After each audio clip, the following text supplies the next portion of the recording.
Howdy, folks, and welcome back to Tips and Tricks on Tuesday at 2. So glad to have you all again. Today I wanted to take just a minute and I wanted to revisit where we left off last week. In that I told you that my favorite binding is the bias binding because of how it wears. And it happens that when I went away from our last conversation, I remembered I have a quilt that has been worn out, and I wanted to show you why I made the assessments that I have about bias binding. So Becky, come and look at this worn out old friend right here. So this is what I did for my son quite some time ago, and we're at the point where we are definitely threadbare. Okay? Show them that you can see the middle, down the middle of the, right in here. Okay, yes. So we want to look at how we've worked away from the edge of things. And do you see this little roll? And do you see how those rolls are all working on the 45 all the way down? That, my friends, is a bias binding that is giving way at the crossing of each of those fibers like I told you about. And you can see it happening here on the piecework as well. It's not that. Let's see if we can find a better location for you. Okay. Here. No, let's get piecework. There's enough of this worn out quilt. We can find it. Here we go. Let's try this edge right here. Focusing. We got it, guys. Okay, now we just got to find... Oh, that's actually a good one. Good job, Becky. Okay, so you can see where the fibers are rolling right off the edge of that, and then dropping down again, how it's along the grain. Now, if you would like to see down the side of it, come with us while we drive through the microscopic zoomed in world. There we go. Messing with the focus. Okay, we can't quite do it, but we do have a place back here that was in focus. There it is. Okay, so you see how we actually have the binding that's broken through on both sides, but what remains is actually where it was stitched, like where the actual seam of the bias is, and where that we're going along those grain line edges to wear it out. Okay, so there you go, one worn out quilt that can teach us a crazy ton. So come on back up here and let's talk to my face for a second. I gotta find you. Yeah. Woo! Sorry, but that's okay. Yeah. Hi guys. All right. So, FaceTime in this masked world is a great thing. Anyway, what I wanted to say was just that one of the things that I highly recommend as you're learning how to quilt and as you're bringing your quilting up to the next level is pay attention to what happens when your quilt's been around for a while. Where does the wearing happen? What is easy to unpick and hard to unpick? Because that's going to tell you a lot about how well it's constructed and how vulnerable the piece is and where you can strengthen it. If what you're going for is the kind of quilt that should be loved to death, which, by the way, this quilt was exactly designed to be loved to death. I wanted this to happen, so this worn out quilt is actually a badge of honor in my opinion. Today, let's go ahead and look at what we've got on the table. We're going to talk a little bit about getting your quilt sandwich prepped. First thing I would recommend is we've got this adorable little book in the store for $8.50, and it's just going to walk you through the different kinds of batting. So we've got a little section on cotton and another one on wool and another one on the polyester. We've got this great little chart to help you understand what kinds of things we are going to want to use which kinds of batting on. And I gotta say, I really love me some bamboo batting. That one is one of my favorites. And we have a couple of different varieties of it in the store. If you haven't tried the bamboo yet, you should give it a go. One of the things I really love about it is the antimicrobial properties of the bamboo, and also it's a moderating insulator. So when I'm cold, it helps me be warm, and when it's summertime and I don't want to be very warm, it helps me not be too hot. Okay, what we have here is chocolates. Nah, this is how I keep my pins. And I wanted to point out that I actually leave my pins open in this tin because this is the only place in my whole sewing room where sharp things are allowed to stay available, because I know that when I open this tin, it's going to be wicked sharp. And I just wanted to show, for those of you guys who choose to use the bent safety pins, please note that those are bent. If you're trying to use a traditional safety pin that's straight, it's going to be a lot more work. So you see it's got that curve built into it. That curve is a really, really valuable tool. So the spoon, an important quilting tool. Everybody should have one in their sewing room, not only for yogurts when you're having a snack need, but also for your pinning. Because this is why we just leave them open. Okay, there we go. So when I put something underneath, when I am pinning a bigger quilt, I will actually slide my ruler or my cutting mat underneath whatever area I'm working on to be able to press the pin till I feel it all the way underneath and lift up. I used to do it on carpet, but I realized it was really, really hard on my carpet. To use your spoon, scoop it up as if it's a delicious cereal berry, hold that upright, and then just push the pin down. So spoons are an option. I've also seen a wonderful little tool that has groovies in it that you could use for that, but this is my favorite. Then I do whatever quilting I'm gonna do, and now I pivot around so it's more comfortable for me, and I can actually release the pin without getting in there. It's a lot less hard on the hands, a lot more comfortable for anybody who's got arthritic fingers. This is to be happy. But let's say you don't want to do pins in order to baste your quilt together. You want to do something different. One option is to use a fusible batting. Can you see the little textures in there? But to be really, really honest, I don't like this for a real quilt. I don't like how it changes the hand of the quilt. I don't like how it changes the insulation of the quilt. I think this is an excellent tool if we're talking about a craft project. This is a great thing for placemats or for inside bags and that kind of thing, but I don't like it in a real quilt. I do like the concept of it. So you see the little spots, like they're in there. What those are little tiny glue particles that have been adhered to the batting itself. I don't want to be limited by their batting choice. I don't want to have to change the hand of things. So enter my next new friend, the Bonash Fuse It powder. What this is all of those little fusible particles. Sorry, let's get out of the way. It's that same glue material that's loose. It looks a lot like salt. This is going to work a lot like the basting spray, except if I use the Bonash, I don't have to clean up the overspray.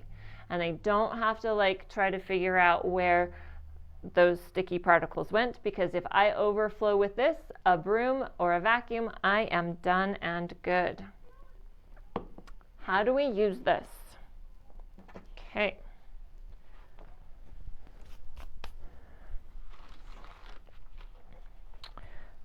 Like regular quilt sandwiching, we're going to start with our back face down. And in this case, I'm just going to take a moment to press it. Then, my apologies, yoink. We're going to start with the batting itself. And I'm going to pretend like it's salt. Hey, see, it's salt and dinner. Haha.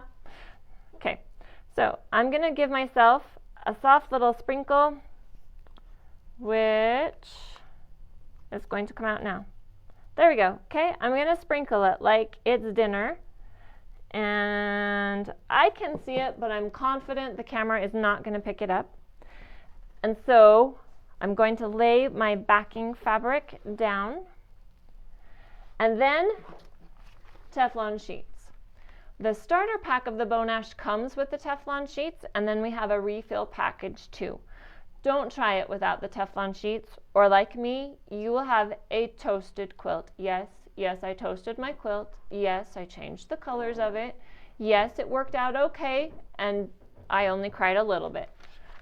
Okay, so this is going to help us prevent any of the discoloration, and it's going to allow me to work on this fabric that is white on white without altering anything.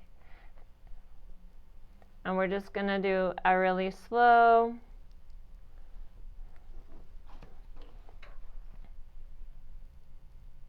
sort of situation. And we're going to do a little test. And I can feel that it's starting to grab in here, but it's not up there, which means probably I need to season it better. Do you see that black thread? If I left that black thread there and I put my white over it, it would be there forever and ever and ever. It would be like an insect sealed in, what's the goldy stuff? Nope, Sealed in your quilt. it would be sealed in my quilt. The bug would be sealed in your quilt. The bug would be sealed in my quilt. But what I'm really thinking of is you make jewelry out of it. It's that ancient sap from trees. Undoubtedly, you guys are like typing it into Facebook saying, it's this one, it's the amber, like a bug in amber. That's what I'm thinking. Okay, so see, now we've got everybody secured. Yay! And we would work our way all the way across. When you are working with the teeny tiny iron, it will take 100 years. When you are working with your real big iron at home, it will not take 100 years. Okay, we're going to flip our whole guy over. We're gonna sprinkle our stuff down again. And we're gonna put our top on. Again, we're gonna lay our pieces over the top. And we're gonna work that down. What I found is that the Bonash, because I get to control how much of it is there, and I get to control what the batting is. Yes, Marco is waving at me like we've got sound issues. No, someone asked how to use this on a large quilt. How do I use this on a large quilt? Excellent question. I will finish this sentence and I will come back to the large quilt. Okay, so there we go. We've got everybody sealed together. Go ahead and talk to my face. When I built, the first time I did, I used the Bonash. I actually started with an over large twin size blanket. I have a son who's more than 6 feet tall, and so I tend to make my twin size really, really huge. This was a quilt that was intended for him. And I started on my dining room table, and I got myself some of the ironing board cover, and I covered my whole dining table with that. And just to be sure, I also put a couple of layers of towels underneath. I started in the middle of the piece and I worked my way slowly out to the edge, and then from the middle back to the other edge. Then I scooted it on the table and worked my way along. It's not very different than if you were pinning it, but because I had that bigger ironing surface underneath, it helped me move along quite easily. That particular quilt I was going to work on by hand in a long car trip, and I knew that there would be a lot of shoving it into and out of bags, and I knew that I was not going to be able to have it in the hoop, and I needed things to stay exactly where they were. So that quilt went on, I believe that was a 2-week trip, in and out and in and out and in and out, and I had no shifting on anything, which was when I decided, okay, Bonash and I could hang out together. It's going to make it a lot easier when you're working on the quilt when you're doing it on your home sewing machine, because you're going to be able to roll it up. All of those layers are adhered to each other well enough that you can shove it into and out of the machine, and you're going to not have the shifting issues that do still happen even with pins. I'm a pretty great pinner. I've kept those pins pretty close together, and I still find that the bone ash, especially on the larger projects, was actually able to help me better. It also is something that if you're going to be doing this for a long arm machine, it's totally unnecessary. Skip this step. But if you're going to be doing this in your lap or on your machine, it's useful. And I also found it an easier way to do when you need the back to line up with the top a little bit better. Had a little bit more control over being able to tack things down as I went, because I could flip the layers back and forth without disrupting all of the layers of the sandwich. Does that answer the question? Got anything else we wanted to address here? Okay. There was one other thing I wanted to tell you guys. Oh, so Bone Ash will give you the sheet this size because it fits in their container, but there are other crafts that use the Teflon sheets in 18 by 24, and that really is a much more comfortable size to use if you were going to be doing the big quilts with them. And also I wanted to point out, this is hard to see, that we've got the heat press batting, and that's when you're going to be able to use your multiple scraps of batting to create a larger piece, and then by the time you have done your stitching over the top of it, you are good to go. And I believe there was something else I was going to tell you guys, but it's completely fallen out of my head. The good news is I will be back again next week. And next week we're going to have a little bit of a conversation about what if you wanted to create a piping edge with a binding application, what that might look like. So come and see us again next week. And you will also be able to find, I remember, okay, on YouTube. We have the recording of the video that Marcia did when she talked to you about how to square up your quilt back and your batting. So if you would like a refresher course on how to get all of those layers lined up and arranged, go check out the YouTube channel. You will be able to find it under Be So Creative -NM. If you search that in YouTube, will pop up. You'll get to see everything that we've already done. And Marcia will go over with you how to make sure that things are squared up. And a quick conversation in the back of the shop today. Reminder that if you are going to have your quilt quilted by a professional long armer, that 4 inches around the edge is really, really helpful. But if you're going to be working on your lap, on your domestic machine, on your quilting table, 2 inches is probably enough, but really give yourself at least 2 inches, or you're going to be playing funny games with the taping extra batting onto the edge of things, and there might be tears.